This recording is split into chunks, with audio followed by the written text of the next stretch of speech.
시편 43편 1절에서 5절 말씀입니다. 어찌하여 나를 버리셨나이까? 라는 탄식의 제목으로 함께 오늘 시편 43편의 말씀을 함께 말씀 나누도록 하겠습니다. 시편 43편은 5절까지 되어 있어요. 비교적 짧은 시편이죠. 그래서 먼저 본문 전체를 한번 읽고 2절에 있는 말씀, 어찌하여 나를 버리셨나이까? 이 말씀을 좀 깊이 묵상하면서 말씀 나누도록 하겠습니다. 하나님이여 나를 판단하시되 경건하지 아니한 나라를 대하여 내 송사를 변호하시며 간사하고 불의한 자에게서 나를 건지소서.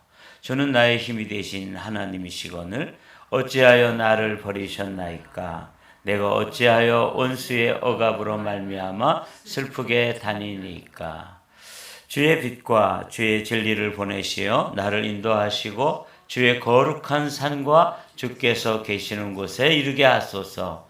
그런즉 내가 하나님의 제단에 나아가 나의 큰 기쁨의 하나님께 이르리이다. 하나님이여 나의 하나님이여 내가 수금으로 주를 찬양하리이다. 내 영혼아 내가 어찌하여 낙심하며 어찌하여 내 속에서 불안해하는가?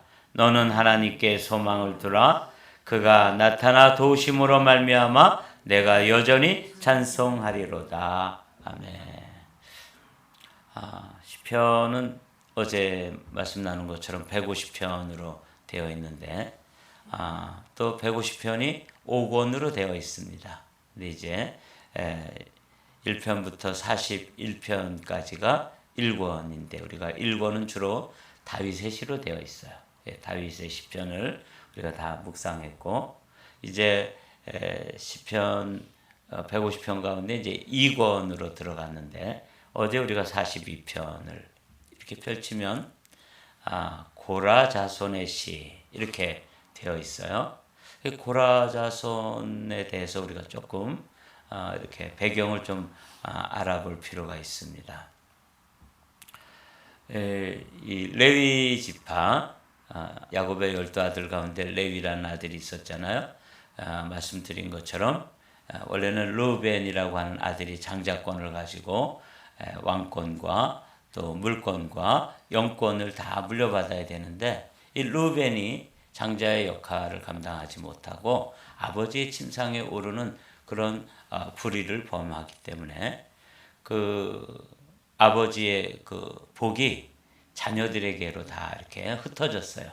그래서 왕권은 유다 지파에게로, 또 물권은 요셉 지파에게로, 그리고 또 영권은 레위 지파에게로 물려지는 바람에 이 레위 지파는 제사장 또 성전에서 일을 하는 사람들 이런 그 지파가 된 거 우리가 알고 있죠. 근데 이제 레위의 아들들 가운데 여기 보면 세 아들이 있잖아요. 게르손, 고핫, 무라리. 이 고핫 자손이 이제 제사장 계보인데 그 가운데 이제 또 이렇게 그 아므람이라고 하는 그 아들을 고핫의 아들이 이렇게 4명이 있는데 이 고핫의 아들 가운데 이제 아므람을 통해서 아므람이 이제 아브라함의 아버지 아브라함이 아니라 모세의 아버지가 되지요. 그리고 이제 그 형제 중에 여기 보면 이제 이스할이라는 아들이 나오는데 그 아들에게서 이제 고라 자손이 나와요. 그러니까 고라와 모세는 사촌간이다 하는 걸 알 수 있죠. 이 계보를 통해서. 근데 이제 모세는 당시에 정치 지도자이면서 또 영적 지도자로서 출애굽 지도자의 역할을 감당하고 그의 아들들 가운데 그의 형제죠. 그 아므람의 아들들 가운데 모세는 그렇게 그 영적 지도자이면서 정치 지도자가 되고 그다음에 그 형은 아론인데 아론은 제사장을 하는 거예요. 근데 사촌인데 이 고라는 뭘 하고 있었냐면 성전에서 이제 이렇게 성전 기물을 나르는 그런 소중한 업무를 담당했었는데 그래도 그게 불만이었어요.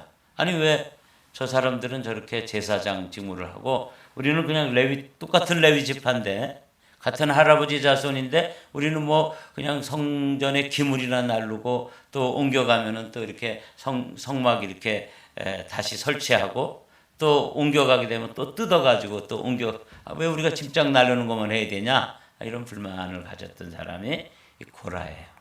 이게 이제 민수기 16장에 나오죠. 제가 빠르게 읽어볼게요.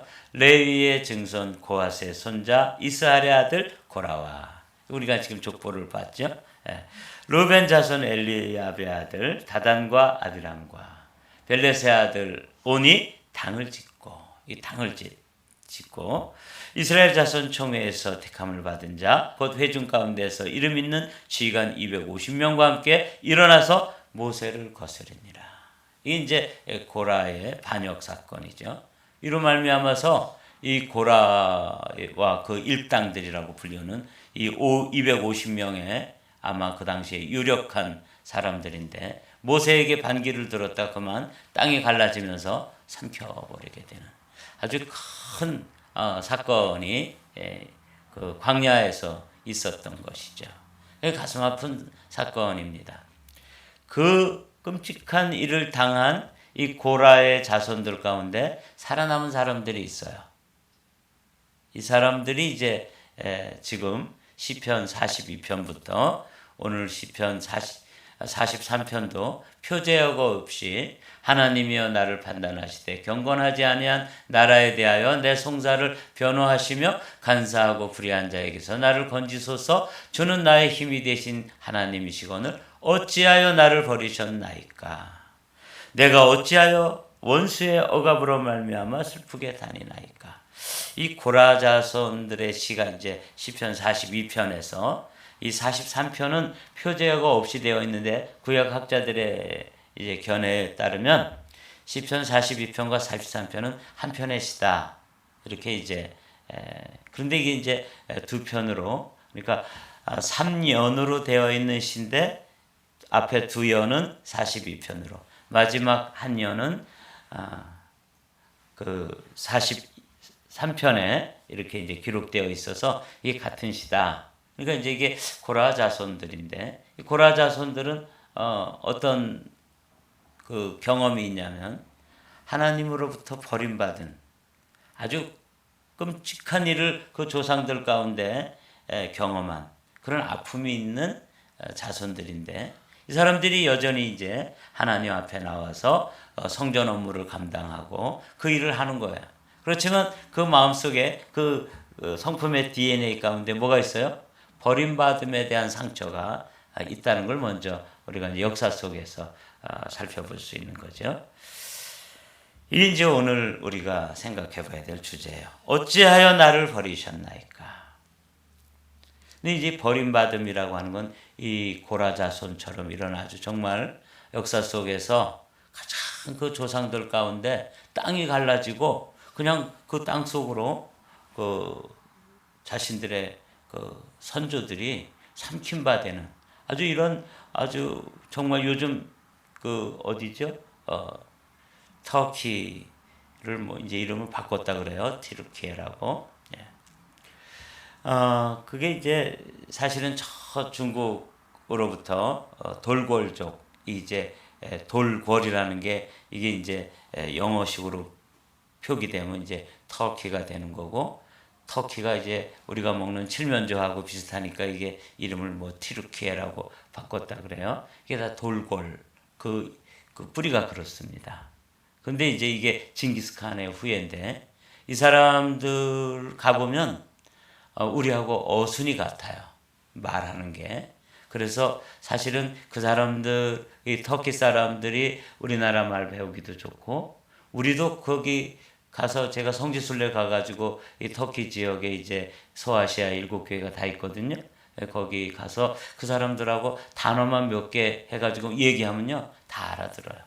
그리고 우리나라에 대해서 굉장히 좋은 감정을 가지고 있고 우리나라도 큰 빚을 진 나라입니다. 이 터키가 우리나라에 그 6.25가 났을 때 우리나라를 지원했던 그런 16개 나라의 한 나라 아주 많은 그 군인들을 파병해서 우리나라가 위기에 있을 때 도왔던 그런 나라이기도 해요. 그래서 이제 우리도 기회가 되면 이 터키의 이 아픔을 함께 우리가 가서 돕지도 못하고 하지만 작은 마음이라도 모아서 보내야 한다 이런 생각을 하는데, 이 터키의 지진 같은 게 일어나면은 이제 그야말로 거기에는 그 세계의 지진대가 이렇게 모이더라고요. 그래서 거기가 지진이 아주 많이 나는 지역이에요. 참 안타깝죠. 일본도 그런 그 위험 가운데 있고, 지금 이렇게 한쪽에서 지진이 나면 그 지진대가 이렇게 흔들려서 그 지진의 그 에너지가 다른 곳에 이제 그 에너지를 이렇게 충격을 줘가지고 또 지진이 날 가능성이 높다 그래요. 그래서 일본에도 큰 지진이 날 가능성이 있는데, 일본의 저쪽 바다편에서 이제 지진이 나면은 그게 일본의 쓰나미로다가 아주 일본에는 큰 피해를 줄 수도 있는 그런 지진이 일어나면, 그게 이제 그거 남의 일이고 우리 그렇게 생각하잖아요. 그렇지 않습니다. 그 일본의 지진이 일어나면 그게 이제 한반도에도 이제 큰 영향을 미칠 수 있다. 이게 마지막 때의 현상이라고 여러분 이렇게 분별을 해야 돼요. 처처에 기근과 뭐가 있어요? 지진이 난다. 그래서 이 마지막 때의 하나의 그 파이널 사인 중에 하나이다. 저는 이제 개인적으로 그렇게 보면서 이 처참한, 그래도 어떡해요. 우리가 조금이라도 마음을 모아서 도와야 되지 않겠습니까? 그래서 이제 우리가 이제 곧 27일 날인가요? 지방회를 하는데, 그 지방회에서 아마 우리 미주 지역에 있는 감리교는 어떻게 이 구호금을 좀 모아서 마음을 모아서 거기서 전달할까, 이런 걸 이제 결의한다 그래요. 어찌됐거나 이 고라 자손들은 이 지금 그 튀르키예 지역에 그 큰 지진이 나서 진도 7.8이면은 이게 어마어마한 건데, 히로시마에 떨어졌던 그 원자폭탄에 32,700배래요. 네. 이 진도가 1도 올라갈 때가 30배가 올라간다고 하더라고요. 근데 그게 7.8이면은 우리가 볼 때 7이나 7.8이나 한번 비슷한 것 같잖아요. 천만에 맞습니다. 어마어마한 거예요. 그래서 계산을 했는데 히로시마에 원자폭탄이 하나 떨어졌잖아요. 그거에 곱하기 32,700배의 크기예요. 그러니까 이건 이 재앙이라고 하는 건 이루 말할 수 없는 것이죠.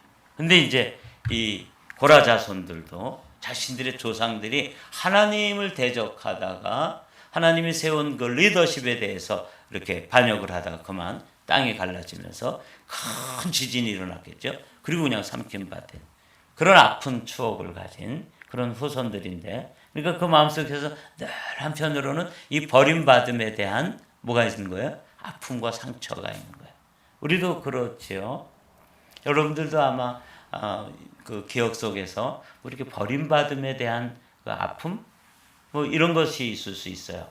배우자에게, 남편에게 버림받은 아내, 아내에게 버림받은 남편, 또 부모가 또 자녀를 버리는 경우도 있어요. 또 자녀들이 부모를 갖다가 이제 버리는 경우도 있죠. 심지어는 그 동물들도 말이죠. 이게 영상을 봤더니 어떤 공원에 이렇게 어떤 사람이 이제 강아지를 데리고 이렇게 나왔다가 이렇게 강아지가 저 앞서가니까 빨리 도망와가지고 차를 타고 이렇게 튀더라고요. 근데 그 영상을 가지고 그 사람을 추적한 거예요. 그 어떤 사람인지. 그래서 걸려가지고 이제 다시 그 개를 데리고 가고 벌금 내고 하여튼 여론의 문매를 맞았다. 그때 그 강아지는 어떤 거예요? 버림받은 아픔이 있는 거예요. 동물들도 다 그런 아픔이 있어요. 근데 사람이. 근데 이제 가장 버림받음. 어찌하여 나를 버리셨나이까? 요 노란 하이라이트로 되어 있는 여기에서 우리가 알 수 있는 건 뭐냐면, 하나님께 버림받는, 이게 이제 가장 큰 아픔 중에 재앙이죠. 그래서 영원히 버림받는 것, 하나님으로부터 영원히 단절되어서 버림받은 그 상태와 장소를 우리는 뭐라고 불러요? 지옥이라고 부르는 거예요. 이게 제가 이제 똑같은 것을 42편에서도 말씀을 하고 또 짧게 잘라가지고 왜 43편에 또 이렇게 해놔가지고 설교하는 사람들로 하여금 이렇게 힘들게 하시나? 그냥 묶어놨으면 한 편으로 설교하면 되는데, 그러면서 여기에는 하나님의 깊은 또 경륜이 있다. 저는 그렇게 믿고 이 5절에 되는 말씀을 이제 읽고 또 읽고 그러면서 이 말씀이 다가왔어요. 주는 나의 힘이 되신 하나님이시거늘 어찌하여 나를 버리셨나이까? 어찌하여 나를 버리셨나이까? 하는 말씀이 오늘 살아가는 목회자인 저에게도 이런 아픔이 있고 또 우리 성도들에게도 이런 아픔이 있을 수 있겠구나. 그래서 이 말씀을 중심으로 해서 주님도 우리의 구원자이신 예수님도 이 시편 22편에 나오는 것처럼 이 버림받은 아픔이 있어요. 우리 제가 한번 읽어볼 테니까 여러분 눈으로 한번 따라 읽어보십시오. 내 하나님이여 내 하나님이여 어찌 나를 버리셨나이까? 어찌 나를 멀리하여 돕지 아니하시오며 내 신음소리를 듣지 아니하시나이까? 내 하나님이여 내가 낮에도 부르짖고 밤에도 잠잠하지 아니하오나 응답하지 아니하시나이다. 이제 시편 기자가 버림받음 어찌하여 나를 버리셨나이까 하는 이 아픔을 이렇게 시로 노래했는데 이 시를 예수님은 십자가에서 이렇게 절규하신 것이죠. 근데 이게 우리에겐 너무 감사가 되는 것은 예수님께서 버림받으심으로 인해서 우리는 어떻게 된다는 거예요? 우리는 버림받지 않는다는 거예요. 이게 이제 오늘 우리가 붙잡아야 될 소중한 말씀입니다. 예수 그리스도께서 우리가 원래는 영원히 그 지옥의 한가운데 던져져서 버림받아야 될 존재인데도 불구하고 우리를 빼돌리시고 그 우리가 받아야 될 저주와 재앙을 예수 그리스도께서 온몸으로 받으시면서 나의 하나님이여 나의 하나님이여 어찌하여 나를 버리셨나이까? 이 경험을 예수님께서 하심으로써 나는 더 이상 버림받음에 대한 아픔을 경험하지 않아도 된다는 거예요.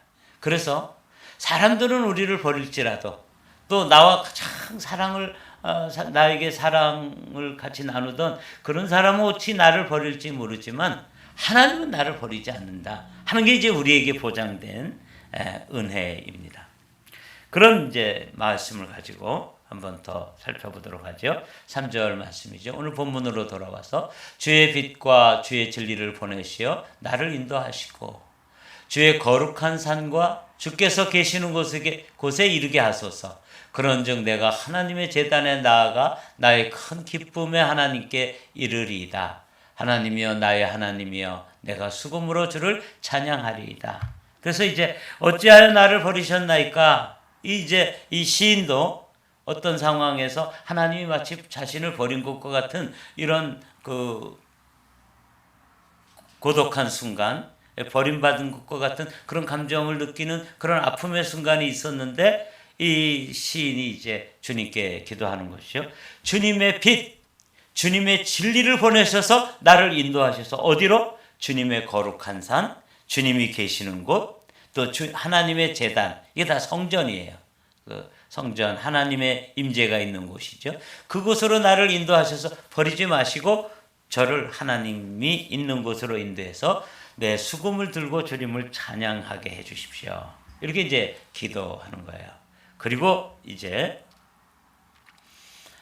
우리가 이제 이런 어찌하여 나를 버리셨나이까 하는 이 말씀에 대한 이 성경의 약속, 제자들도 예수님께서 사역을 마치시고 이제 떠나가시려고 할 때 제자들도 이 버림받음에 대한 아픔을 두려움을 떨고 있을 때 주님께서 그 제자들에게 또 함께 하심하고 하는 약속을 주신 거죠. 그래서 오늘 어찌하여 나를 버리셨나이까? 이게 고라 자손들의 아픔뿐만 아니라 온 인류의 아픔인데 그런 상처가 우리에게도 있는 거죠. 그 버림받을까 하는 두려움, 거기에 대해서 제자들도 예수님이 사역을 마치시고 하나님 나라로 이제 돌아간다 뭐 이렇게 말씀하셨을 때 제자들도 굉장히 두려워하면서 그 버림받음에 대한 그 공포, 두려움을 이렇게 떨고 있을 때 주님께서 주신 약속이 요한복음 14장에 나오지요. 내가 아버지께 구하겠으니 그가 또 다른 보혜사를 너희에게 주사 영원토록 너희와 함께 있게 하리니 그는 진리의 영이라. 세상은 능히 그를 받지 못하나니 이는 그를 보지도 못하고 알지도 못함이라. 그러나 너희는 그를 아나니 그는 너희와 함께 거하시며 또 너희 속에 계시겠습니다. 얼마나 놀라운 약속으로 주님께서 제자들을 위로하시는지 보십시오. 18절 말씀은 다 같이 읽어보죠. 시작. 내가 너희를 고아와 같이 버려두지 아니하고 너희에게로 오리라. 내가 너희를 고아와 같이 버리지 않는다. 내가 너희를 영원토록 함께 하신다 라고 말씀하시면서 우리에게 보내주신 분이 누구세요? 보혜사 성령 하나님이세요. 그래서 그분이 우리 안에 와 계시고 우리도 그분 안에 계신다고. 지난주에도 우리가 이 말씀, 주일날에도 말씀을 나눴죠. 그는 너희와 함께 거하시며 또 너희 속에 계시겠습니다. 그래서 너희가 하나님의 성전인 것과 하나님의 성령이 너희 안에 거하시는 것을 알지 못하느냐? 고린도전서 3장 16절에 그렇게 우리에게 말씀해 주시면서 우리에게서 가장 큰 저주, 인류에게 있어서 가장 큰 재앙은 뭐냐면 하나님께 버림받는 것인데, 하나님이 외면하시고 하나님께 버림받고 하나님과 단절되는 것, 그게 이제 지옥인데, 그 지옥에는 하나님의 자녀들은 지옥이 면제된 사람들이에요. 왜냐하면 하나님께서 버리지 않겠다, 이런 약속을 해주신 거죠. 그래서 이제 이 시편 42편 또 43편에 42편 5절, 42편 11절, 또 43편 5절 마지막 절이죠. 여기에 똑같은 후렴구가 있어요. 그래서 이걸 이제 하나의 시편이다, 한 편의 시다, 이렇게 이제 해석하는 근거가 되는 게 이 5절 때문에 그래요. 42편의 5절, 42편 11절, 43편 5절 이렇게 되어 있는데, 이거 한번 제가 읽어볼게요. 내 영혼아, 내가 어찌하여 낙심하며 어찌하여 내 속에서 불안해하는가. 두려워할 필요 없다는 거죠. 왜? 하나님은 우리를 버리지 아니하신다 하고 약속하셨기 때문에, 사람은 우리를 버리고, 부모는 우리를 버리고, 자식은 또 부모를 버리고, 심지어는 배우자는 우리를 버릴 수 있을지 몰라도 하나님은 우리를 버리지 않는다 하는 말씀이 여기에 이제 드는 거죠. 너는 하나님께 소망을 두라. 어제 아침에 말씀 나눈 게 뭐냐면, 개역 성경에는 너는 하나님을 바라라. 표준 세번역은 너는 하나님을 기다리라, 이렇게 돼 있어요. 그래서 이거 세 절을 함께 묶어 놓으니까 우리에게 놀라운 메시지가 있었다 하고 어제 말씀을 나눴잖아요. 너는 하나님께 소망을 두라. 그리고 소망을 두고 하나님을 바라보라. 그리고 하나님을 기다리라. 이게 이제 하나님께서 혹시 나를 버리시지 않은 건가? 어찌하여 나를 버리셨나이까? 이런 감정이 들어올 때도 이 시편 기자가 우리에게 들려주는 메시지예요. 너는 하나님께 소망을 두라. 너는 하나님을 바라보라. 그리고 하나님을 기다리라. 오늘 이 말씀을 또 붙잡으십시오. 너는 하나님께 소망을 두라. 어찌하여 나를 버리셨나이까? 그래서 우리에게 그런 두려움이 엄습할 때, 그럴 때 여러분들이 이 말씀을 붙잡고 이제 승리하는 거예요. 그래서 오늘 이 말씀을 마지막 결론 말씀으로 우리가 함께 나누기를 원합니다. 이건 제가 여러 번 간증을 했기 때문에 여러분들이 저 말씀이구나. 이사야 41장 9절에서 10절 말씀, 제가 목회에 처음 나갔을 때 경험했던, 하나님께서 나를 버리셨구나, 하나님께서 나를 외면하시는구나, 나는 이제 하나님께서 돌보지 않으시고 이 동네 청년들에게 그냥 린치를 당하고 고통당하는 그 한가운데 버려두셨구나 하는 그 절망감에 있을 때 하나님께서 나에게 다가오셔서 들려주셨던 말씀. 그래서 제가 제 목회가 힘들고 어려울 때마다 저는 이 말씀을 다시 열어서, 또 하나님은 나를 버리지 않으신다, 하나님은 나의 도움이 되신다, 하나님이 나와 함께 하신다. 이런 그 약속의 말씀으로 붙잡고 목회하는 말씀이 바로 이사야 41장 9절에서 10절입니다. 이 말씀을 읽고 마치겠습니다. 우리 천천히 다시 함께 읽어보실까요? 시작. 내가 땅끝에서, 다 같이 있습니다. 시작. 내가 땅끝에서부터 너를 붙들며 땅 모퉁이에서부터 너를 부르고 내게 이르기를 너는 나의 종이라. 내가 너를 택하고 싫어하여 버리지 아니하였다 하였노라. 두려워하지 말라. 내가 너와 함께함이라. 놀라지 말라. 나는 내 하나님이 됨이라. 내가 너를 굳세게 하리라. 참으로 너를 도와주리라. 참으로 나의 의로운 오른손으로 너를 붙들리라. 아멘.